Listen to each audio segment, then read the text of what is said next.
This is how you're going to create exit intent pop-ups in Elementor Pro. So first thing that we're going to do is we're going to create a pop-up. So in order for us to do that, we're going to head over to our WordPress dashboard. And then from the left side panel, we're going to scroll down until we find these templates right here.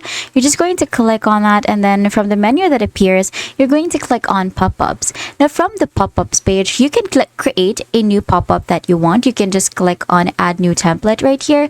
And then here you can select the type of template that you want. So for this one, we're going to choose pop-up, and then you can also name your template right here.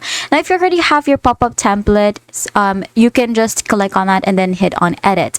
Now that we have our pop-up, so you can just click on edit, and then once you're on here, you're just going to click on publish at the top. Just make sure that you have your pop-up already set. You have all the texts that you want to include right here and all of that stuff.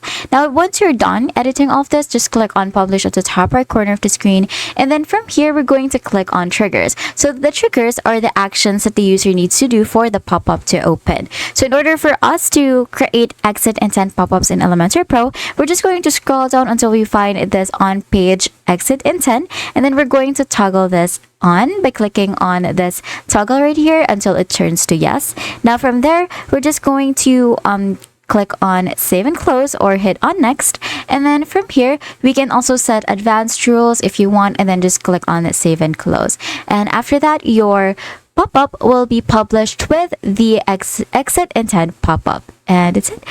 That is how you're going to create an exit intent pop-ups in Elementor Pro. If this video helped you, please don't forget to like the video and subscribe to the channel for more videos like this.